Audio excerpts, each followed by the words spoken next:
Okay, and we are live for episode 208 of Trek Live. How you doing this morning, Dan?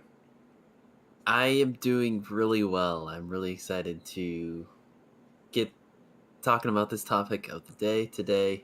I can't believe it's already here. I feel like we've been prepping and talking about doing this for a long time, but we're finally here. We're finally kicking off our rewatches. Yeah, been a longer time coming for you, for sure, because Yes, you stopped. it's like 10 months, Yeah, like October or November or something like that. yeah, you had a nice long hiatus, Yeah. and mine's been a lot shorter, but um, for Well, reasons I've talked about. Yeah, what were you gonna say? Sorry. it's been 2 years since you've been in TOS, Yeah, though. that's the thing. Like, So, what I'm watching is definitely pretty fresh because the this last one was longer running.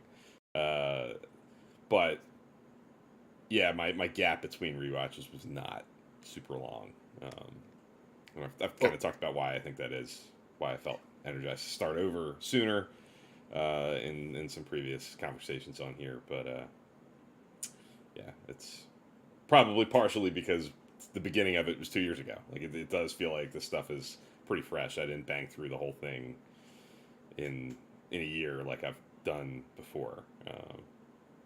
and we have new Star Trek in like a Yeah, couple weeks. So, yeah, it's yeah. I think that yeah. changes it. There's obviously more of it. The first time I did a Trek rewatch on Twitter, it was a finite number. It ended with, depending on how you did it, Nemesis, and then the Kelvin timeline stuff was usually kind of the end of it, or Enterprise, depending on where you put Enterprise at the beginning or at the end. Yeah. It was that from whatever Kelvin timeline movie was new at the time was the end.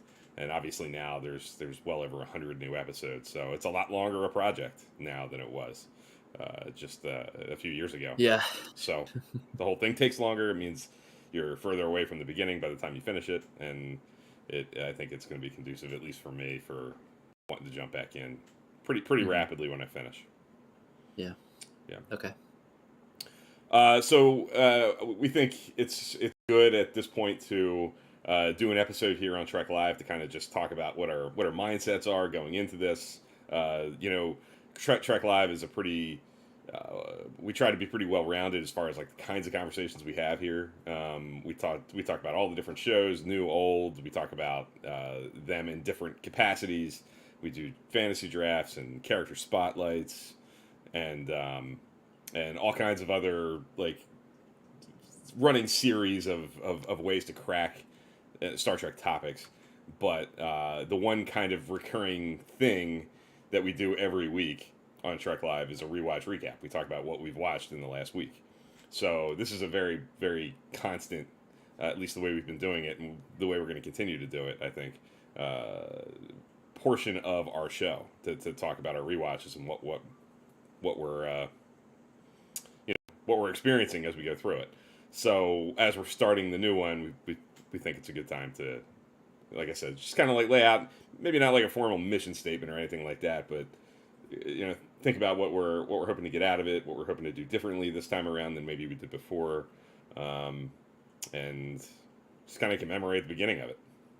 So that's what we're going to do here, and then we're going to get into, we both watched. This is an unusual thing for us. We've never really aligned, right? We've had some times where we've been kind of close. I think part of when you were on Deep Space Nine, I was kind of on Deep Space Nine too, but at different points. And we're probably not going to be aligned for the entirety of this. I'm sure one of us might go a little faster than another, or it probably won't stay this closely running parallel forever. But we both watched the same number of episodes yesterday, so we're going to talk about them as well as like our first rewatch recap of this new run. Once we Well, we're gonna do our best to try to stay yeah as close as possible. yeah I'm not Uh, looking to lap Dan. That's for sure. okay. Uh, Yeah. yeah.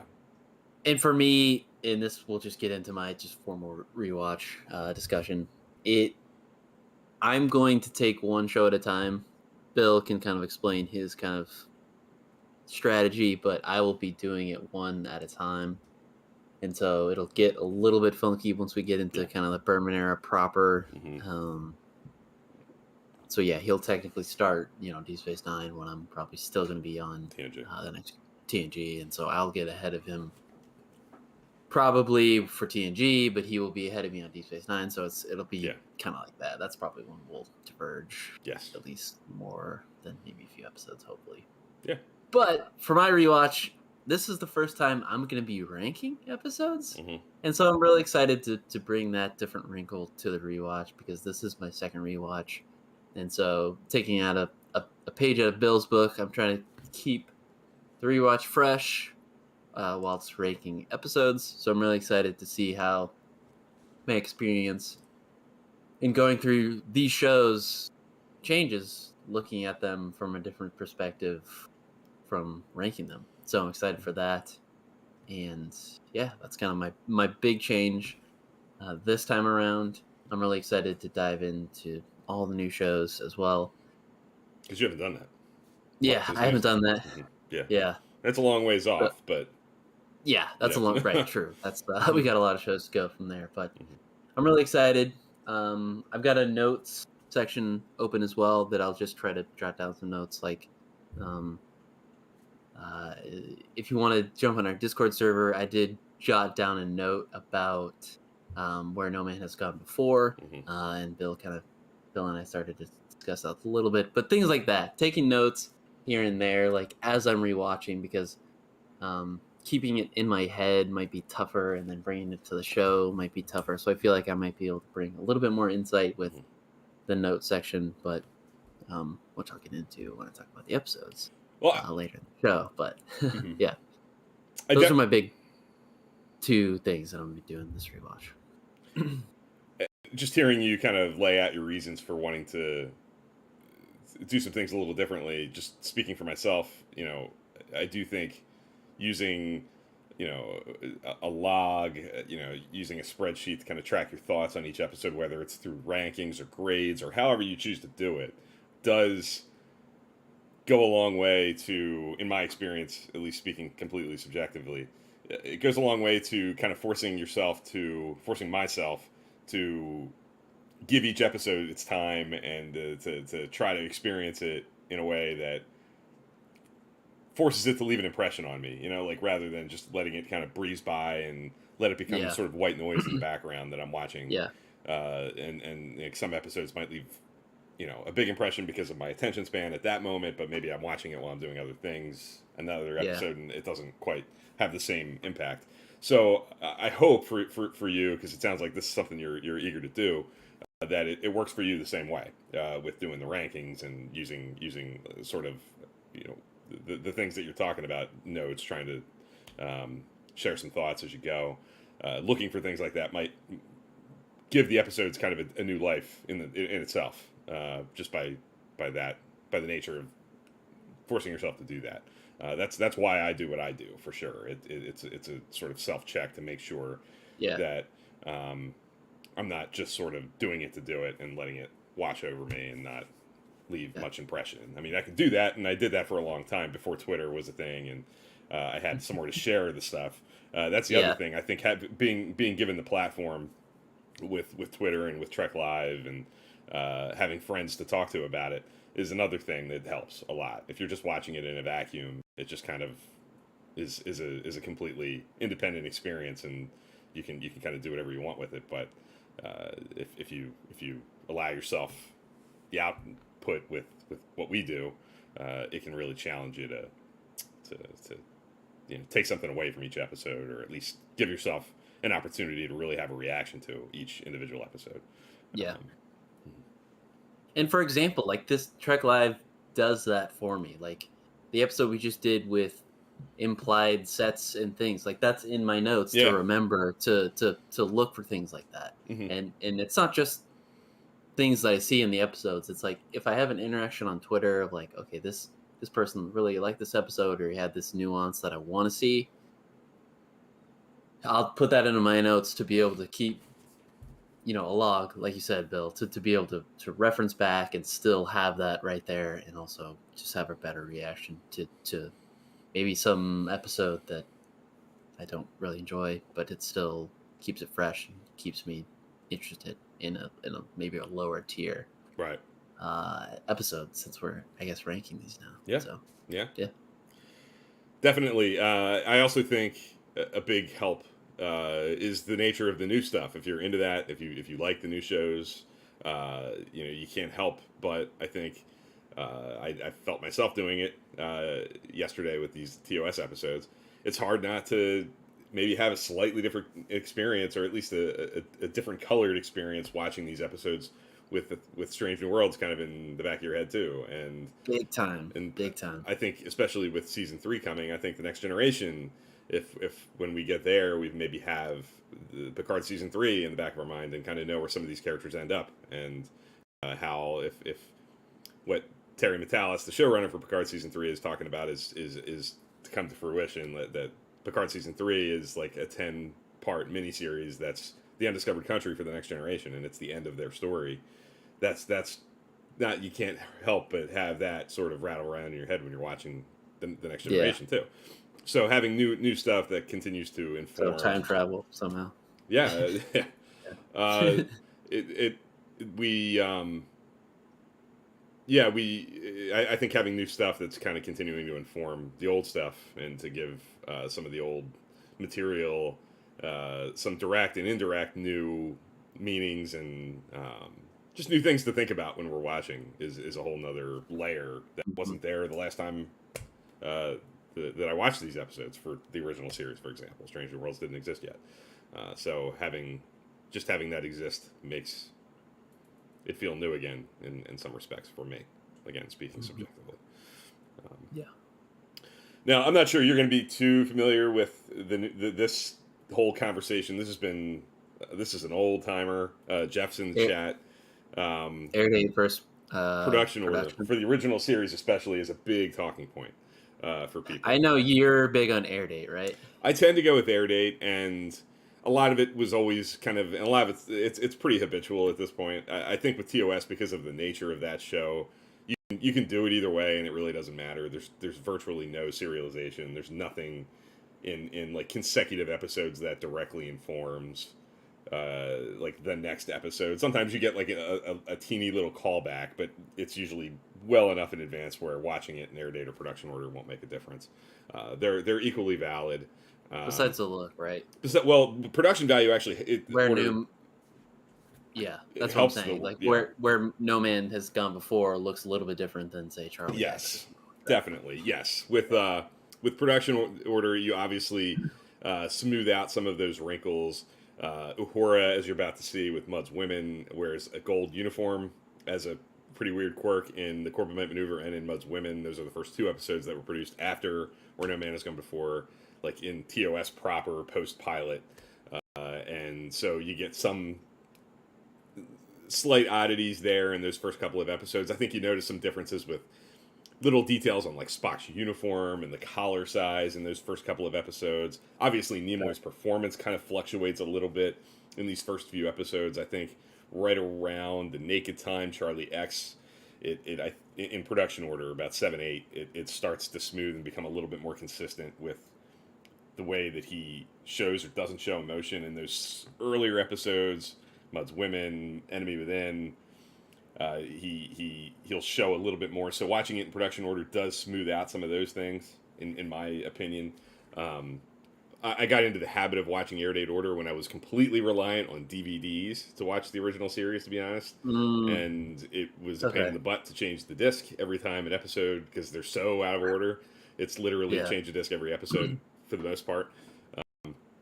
But with Paramount Plus, if you have the list in front of you, you can watch it in production order just as easily as you watch it in air date. You just got to pop around a little bit on the list. You can't just hit next episode as you go. So I don't have a strong feeling. I mean, the episodes live in my head to the point where I don't. It doesn't bother me with the little inconsistencies as much, especially since a lot of them take place pretty early on, even in the air date order. Once you're through the first 8 or 9, 10 episodes, I don't really notice much of a change or a difference. But people feel very strongly. Some people will see you watching an air date order and question your sanity and think you're nuts. But yeah, I could go either way. Air date order. What's that? Because I'm gonna go air date order for as far as like I'm focusing on TOS, so I'm gonna go. Like I'm not gonna go because you're gonna do air date order, but you're gonna do the Next Generation and Deep Space Nine at the same time. In air date order. I'm just gonna in air date order. Yeah. I'm gonna focus on one show, but in air date order. Mm-hmm. So yeah, I a also little bit of difference there. yeah, I think there's something I had on the tip of my tongue about air date order. Talk about the cage if we're talking about air The date cage order. is a whole other thing too. Yeah, Yeah. this is the whole. Oh, what I was going to say with the air date order, and it kind of loops in the cage as well. I kind of like to try again to. This also kind of touches on overlapping the shows as well. I like to try to put myself in the shoes of somebody watching this stuff for the first time as much as I can. And so watching it in the air date order from the 60s even kind of helps me do that a little bit. I try to put myself into the eyes of somebody who is seeing it as it happens, and that kind of works that way again with the 90s stuff where they're overlapping. And for me, that's more subjectively personal and connected to my own experience because that's how I did experience them. TOS, I obviously wasn't around. But if it's the way that people experienced it for the first time, and in reality, it's kind of good enough for me. That's part of the other thing. Okay. And because of the cage not seeing the light of day on broadcast television until 1988 as an after. It's like TNG was on, right? Yeah. Yeah. I think that's true. I think the first time it aired on like broadcast television was around 88. The cage was available on VHS before that, I believe, and it would float around as like a thing Gene Roddenberry would show or allow to be shown at Star Trek conventions on a projector. But it didn't exist as like an episode that would air in syndication, to my knowledge. Maybe I'm wrong.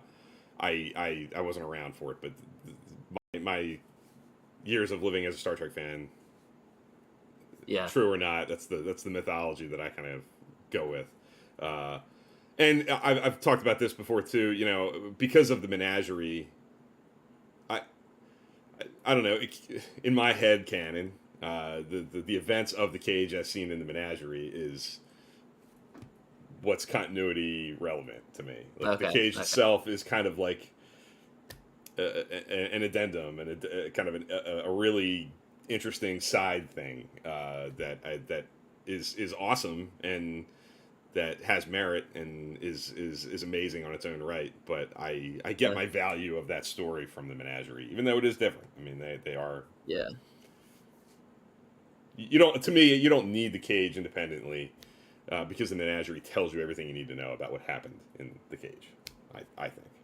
So I tend not to do that. And I also like watching the cage fresh. If I watch the cage and then 10 or 11 episodes later I'm watching the menagerie and I'm watching that story take place again in the flashback forms of the menagerie, I think it to some extent kind of unintentionally harms the menagerie because it's less exciting because I just saw this. So that's part of why I do it. I occasionally will watch the cage as like an aside just to throw it on and remind myself. But that's my take on that. Have you ever watched the cage as its own thing? Yes, I have. You have? Yes, I have. I watch it as my own thing. Maybe last rewatch, maybe. Mm-hmm. But I not gonna watch it this time just because, like you said, the menagerie and like the stuff we get with Strange New Worlds and Discovery. I think it just and again, I feel like there's more inconsistencies with, like, there's the different captain. Spock is a little.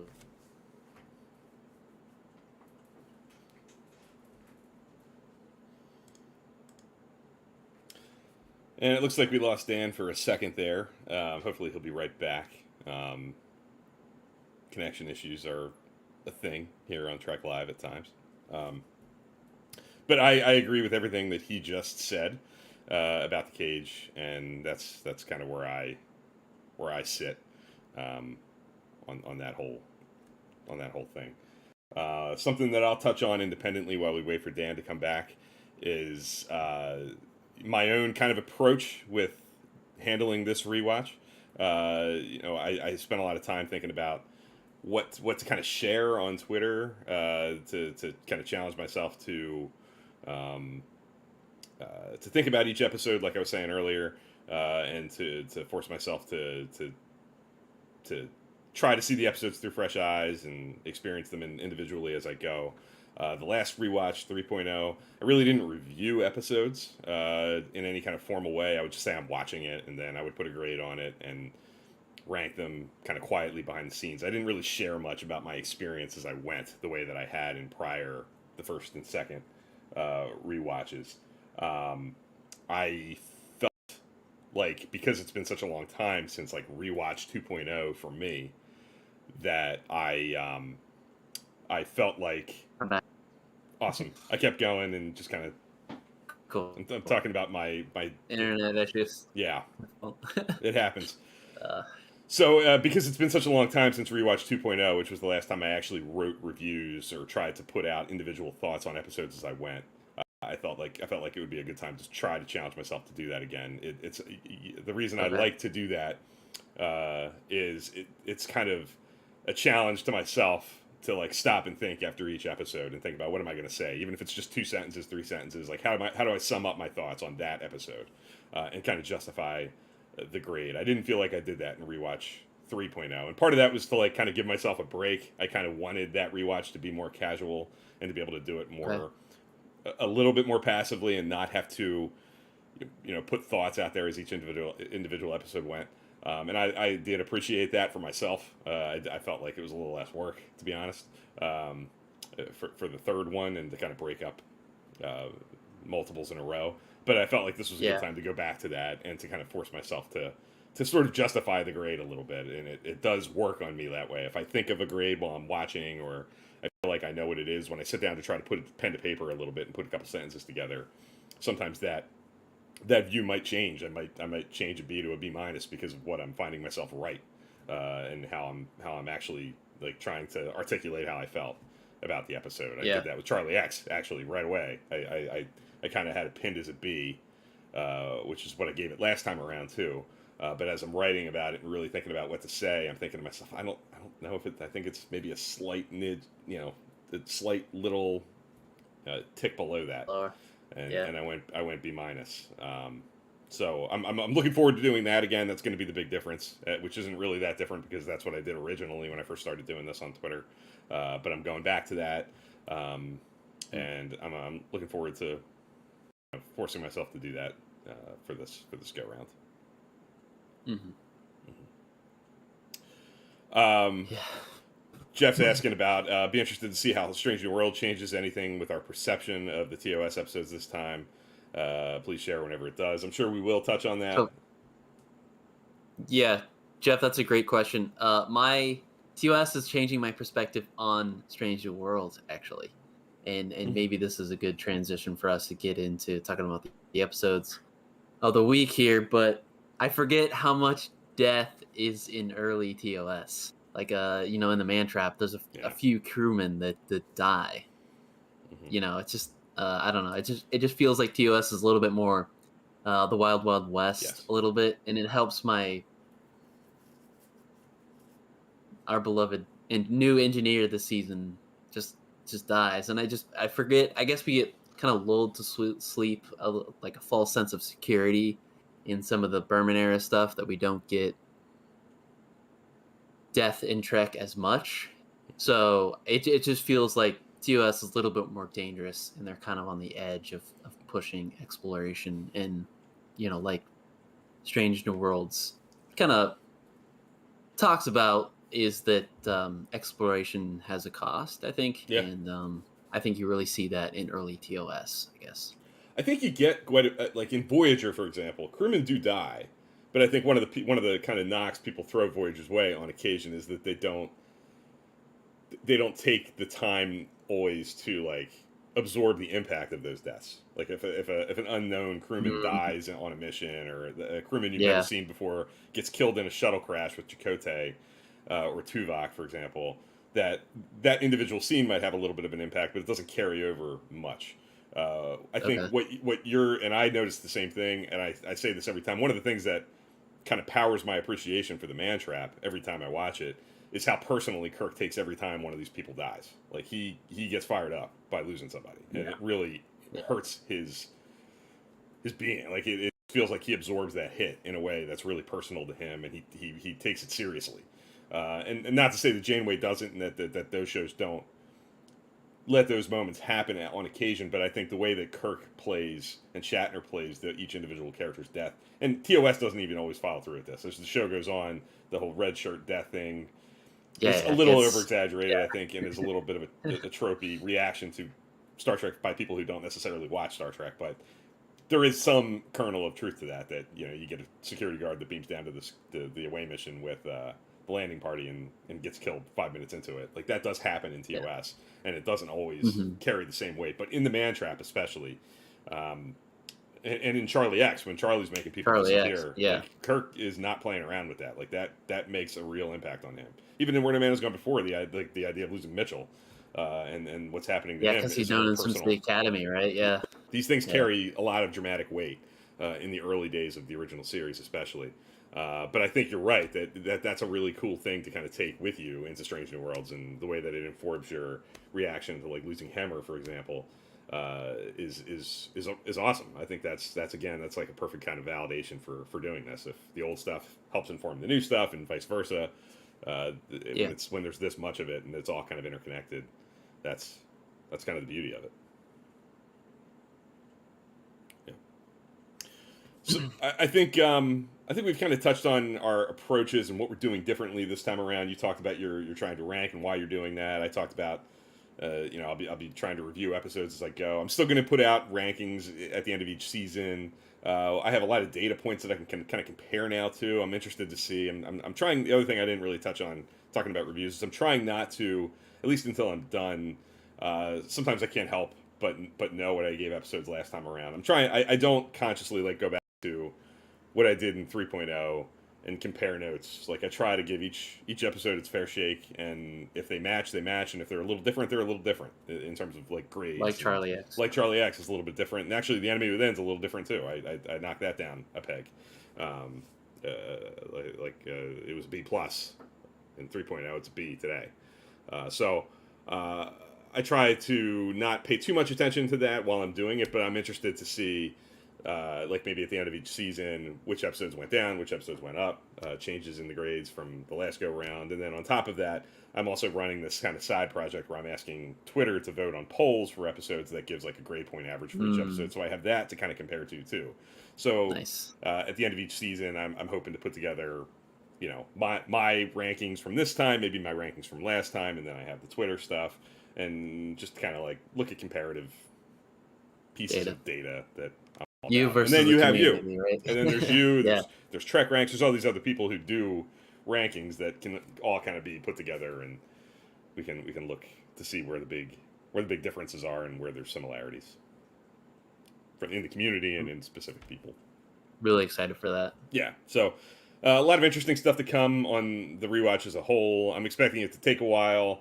I want to let it breathe. I'm not looking to watch a million episodes a week, a handful a week. Yeah, hopefully. Yesterday was a fluke, I feel like, because it's always a new season or a new show, I always tend to go a little bit overboard. I think we watched 4 or 5 episodes yesterday.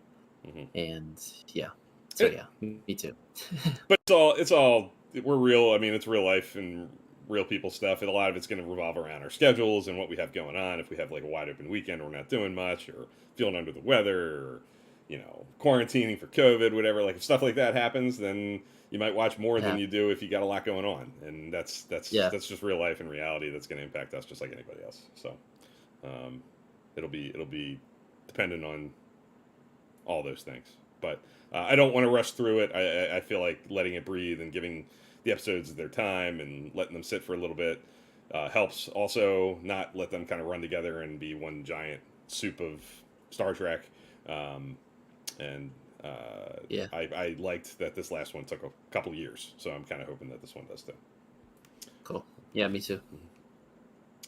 All right, so we're going to transition over into like our kind of first of many rewatch recaps, where we're going to kind of talk about our thoughts on the individual episodes that we watched this week. We're not going to do like in-depth crazy, we're not doing 20, 40 minutes on each one of these, which you could do. We could do episode spotlight kinds of deals on any of these, and there's lots of things to talk about with each one. But I'm interested to hear, quick thoughts on the screen now. If you're watching us on YouTube, either live or recorded, you're going to see Dan's rankings next to my rankings. Actually, no, you're not. Yeah. You are seeing Dan's rankings on both of us, which I'm going to fix Cool. right now. Perfect.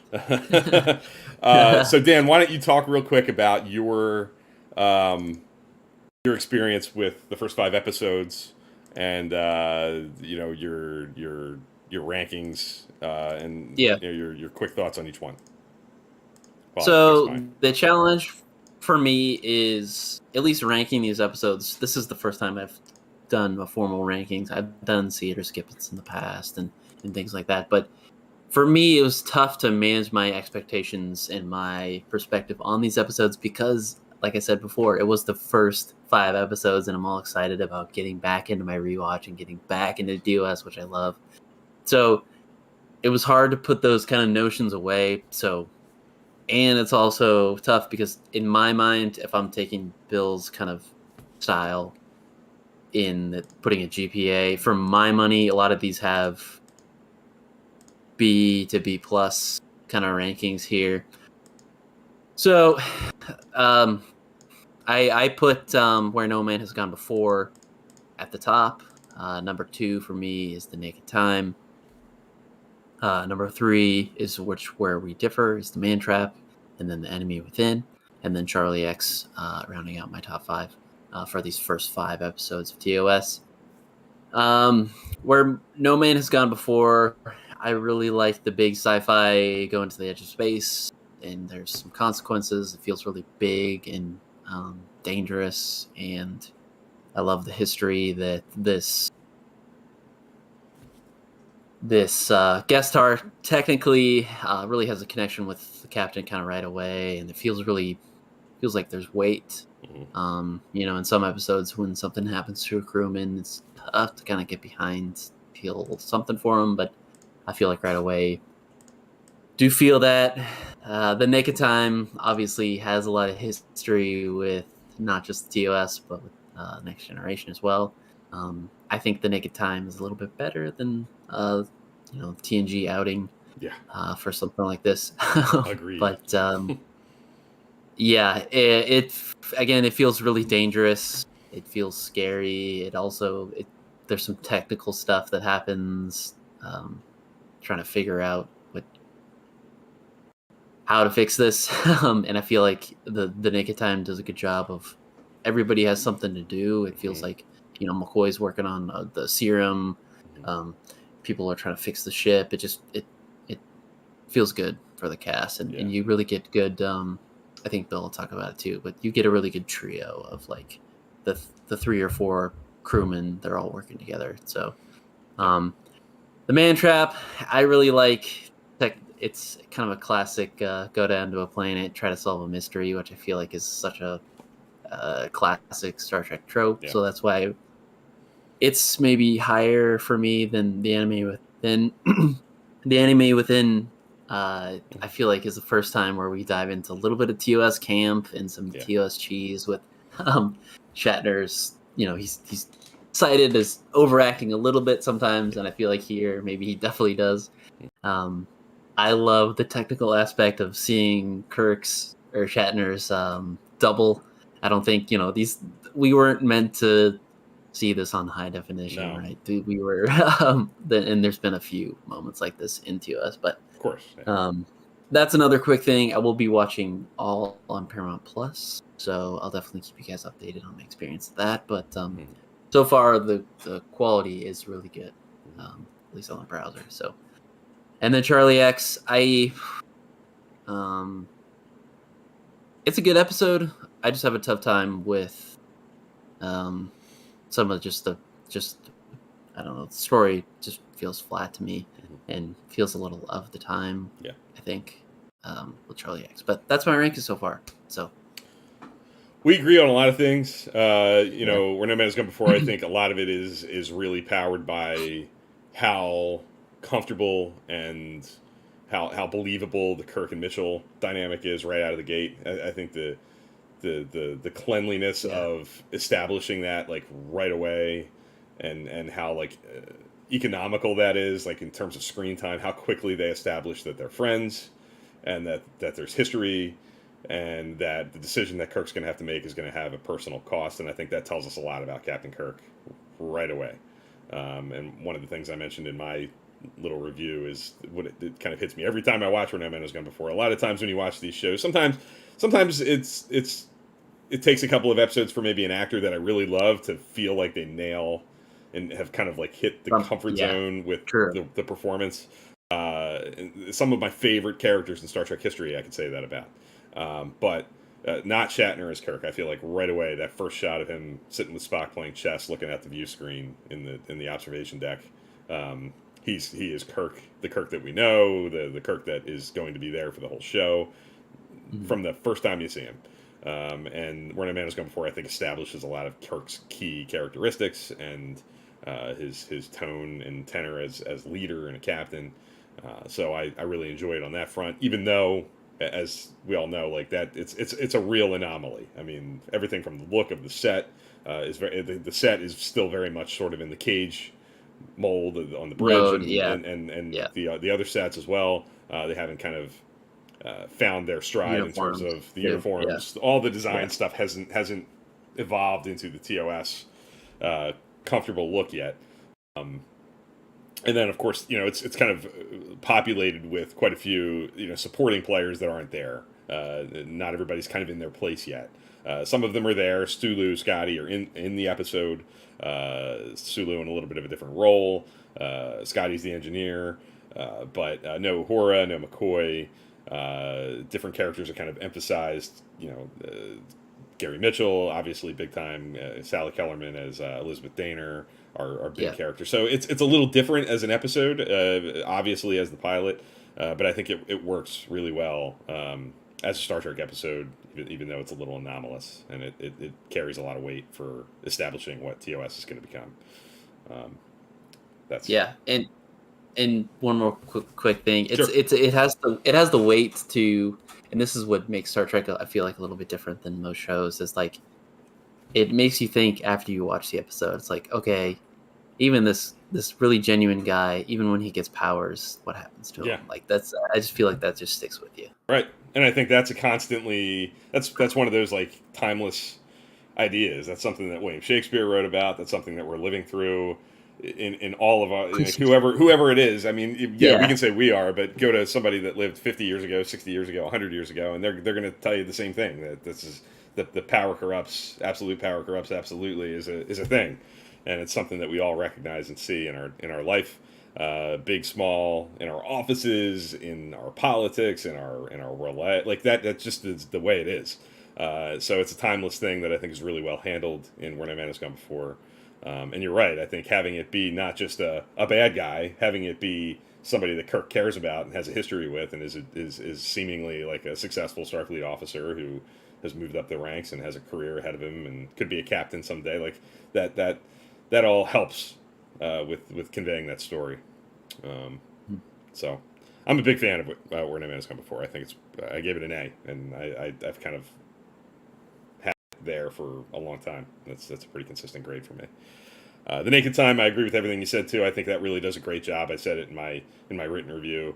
It carries a lot of weight for establishing the characters. Everybody's got things to do. Everybody's got their. I think it really does. It goes a long way towards getting us comfortable and locking us in with the characters' roles and what their jobs are on the ship and what their expertise are. And they're doing their jobs. They're doing their jobs well under a lot of pressure. We learn a lot about the characters. Unlike The Naked Now in TNG, where they use sort of the same idea, I think they don't go as deep into the characters' psyches and what makes them tick in The Naked Now. I think they stumble and succumb to everybody's feeling a little drunk and feeling a little, guards down, maybe feeling a little horny. Like that's more what The Naked Now is kind of putting the characters into. This is more diving into like what makes them tick. What happens when you take away their breaking the barriers and walls down.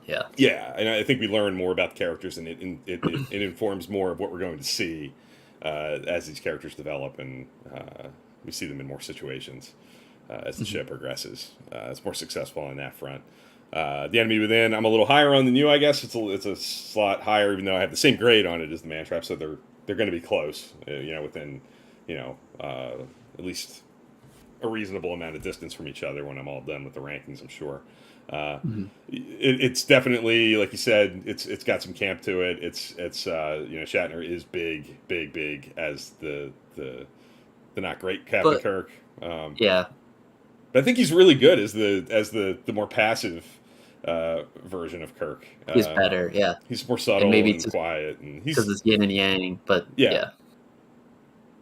But I like the idea of that. I mean, I think there's a lot of debate out there about how valid an idea that is. Do we all have? Is that how we tick with that duality, like good and bad? Is it that simple? Can you divide a person with like good and bad intention? And I believe that that's not really a 2022 sort of valid idea. Really. It's an interesting one, and you could definitely like make a case that I'd kind of go along with it as a 1960s science fiction premise and transporter accident kind of story. It does kind of tell us a good bit about Captain Kirk, I think. Again, kind of establishing him as a character early on. I think Spock's got some really good scenes as he kind of dissects the problem and understands what's happening to Kirk better than anybody. And is kind of giving him advice, and I think, but it's obviously got some really dated elements. The sexual assault, the dog. Yeah, that's the assault. Yeah, that's. The assault's always uncomfortable to watch. The sexual assault's never easy to sit through, of course. But I think the real problematic element there that has to be kind of called out, even though it's 55 years old, but. Captain Kirk being part of the interview as the accused,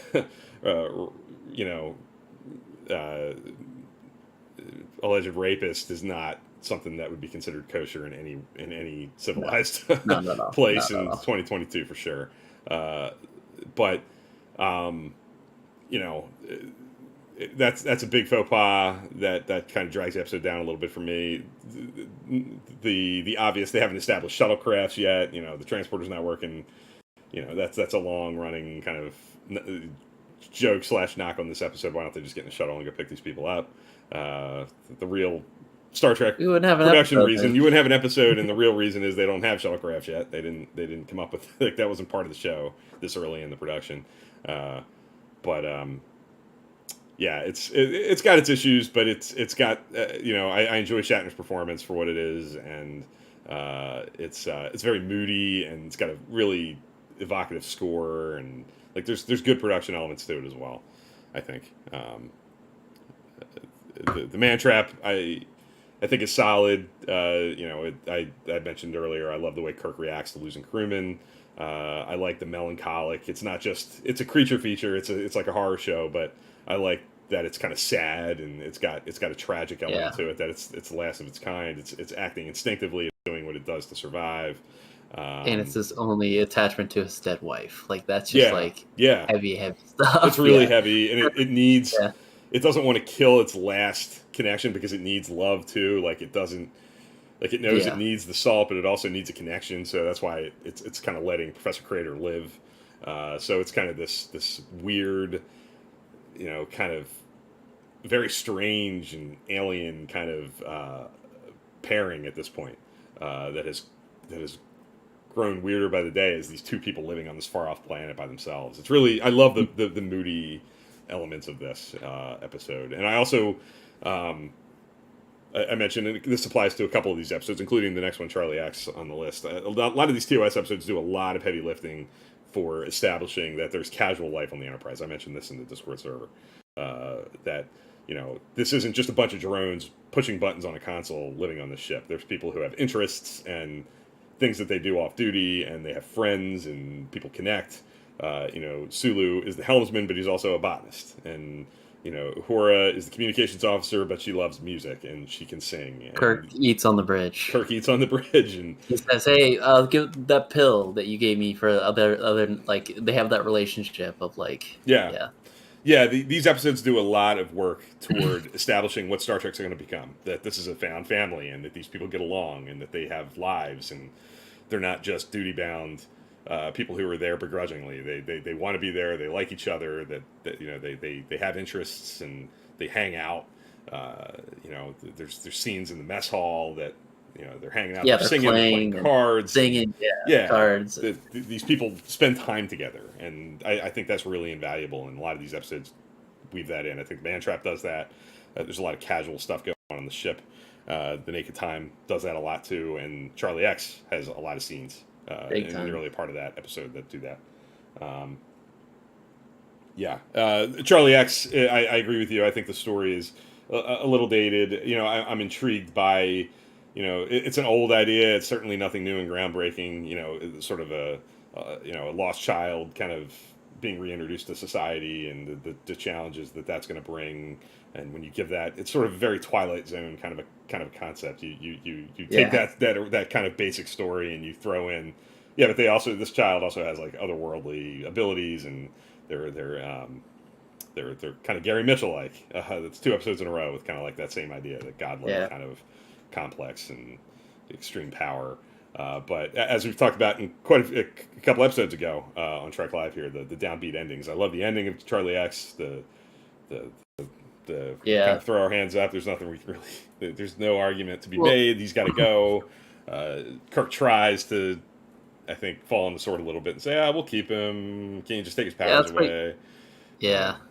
And that's like, I don't know, my almost favorite part about the episode, even though like Charlie X has like taken away crewmen and killed the other ship, like he's still like, well, like, I don't know, he's just so open-minded and forward-thinking, like, okay, we can still get past that and still work through a relationship, and still willing to bring them in even though Charlie's done all these things. Like, it's just it's my favorite thing about the episode. I agree. I like that. I also, there's some really good Kirk stuff in it. Some of the Jim is obviously memed to death, and people make fun of that. But he's got a really good scene with Charlie about halfway through, when he's telling him about Rand's not the person for him, but he has this line. There's a million things in the universe that you can have, and there's a million that you can't. That's just kind of the way it is. That's real. I mean, that's true.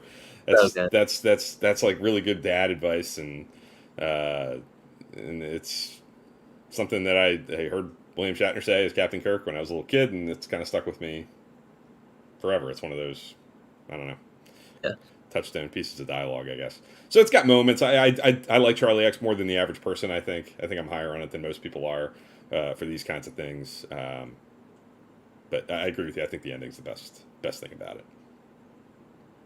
And the performance, I think Robert Walker's pretty good as Charlie. I think in a tough role, like that's a tough line to walk. As child actors goes, for sure. Yeah, and he's not, to me, like when I watch it, he's not one dimensional. Like I think the crew, I think he sells us on not. I think his performance does the work to allow the crew to feel conflicted when they take him away. Like it's not just a simple get him the hell out of here. That would be an easy way to go. I mean, and maybe some people are like, just get him out of here forever, never let him back. But he's a twisted, messed up kid, and I think the crew sees potential in him and wants to help him. And he's got moments where, especially early on, you kind of want to see him succeed and grow into a better person. But it's just not in the cards, given all the circumstances. So we're pretty close. 5 episodes in. One difference, swapping 3 and 4, same top 2, same bottom 1, which is kind of interesting. We'll be keeping an eye on those comparative notes as we go, for sure. This might be the one and only time that we have the exact number of episodes to kind of put up there together. But maybe not. Maybe we'll be aligned.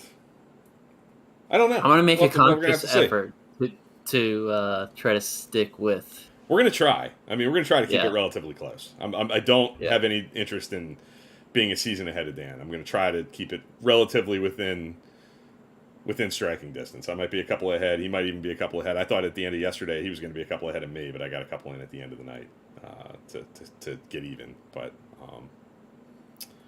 just going to play it out and see.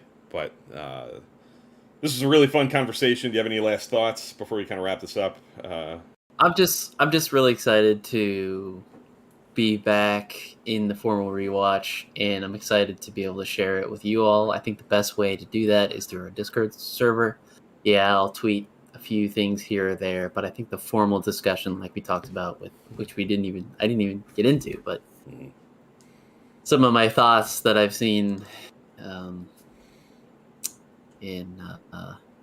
that's all posted on the Discord server. What I'm trying to say, because we talked about the effects of Gary Mitchell. We haven't seen since then, but we've gone through the galactic barrier since, and we haven't had that kind of side effect. So I thought that was really interesting. So I'm just curious if we're gonna have that maybe in a future Discovery episode. Who knows? But it's all possible. Yeah, should be fun. Want to thank Jeff, who made some really interesting comments as we went and asked some good questions about the production order. Thanks, Jeff. Talking about Strange New Worlds informing our experience with TOS and vice versa. He's mentioned The Enemy Within. He agrees with us. We're more complicated than the duality, and the obviously subjectivity and context matter, but it's a fun idea to examine. Agreed. That's kind of where I am on the premise. It's a good jumping off point, right? Yeah, it's a little bit of a dated idea, but I think it does get to some interesting questions, and it's a good conversation starter about those ideas. And he says that he's going to have to go watch The Man Trap tonight if time allows. We've convinced him. Oh, perfect! That's awesome. We'd love to hear that. That'd be cool. I would encourage everybody out there, if you're kind of stuck in just kind of bouncing around and watching random episodes, and you want to challenge yourself and do something different, start at the beginning and watch it all. Like, take your time with it. Try this. I stand by it as like a really cool project to kind of see it all together next to each other. Let the story of the whole universe kind of play out in front of you. If it's not for everybody, I wouldn't. I don't have all the answers on what the best way to watch Star Trek is. That's completely subjective ask, and everybody's got their way that works for them. But if you're curious about it and you want to try it, I really would advocate for it. I love it, and can't wait to keep going and see where it takes us. Yeah. Excited for it. Yep. So we'll be back next week with a fantasy draft. Next week's going to be our last episode without Strange New Worlds being back on the air. Strange New Worlds comes back on the 25th. Our next episode is going to be on August 21st. So we're going to do a fantasy draft of the 20 episodes of Lower Decks that are out now, the first 2 seasons. So stay tuned for that to kind of get us all hyped up, ready to go for Lower Decks Season 3 in a couple of weeks. And looks like Dan froze again, unfortunately, so he's going to miss the end. I'll say goodbye on his behalf. And thank you for watching, listening, however you're consuming this. We appreciate it, and we will see you next time. Thanks, everybody.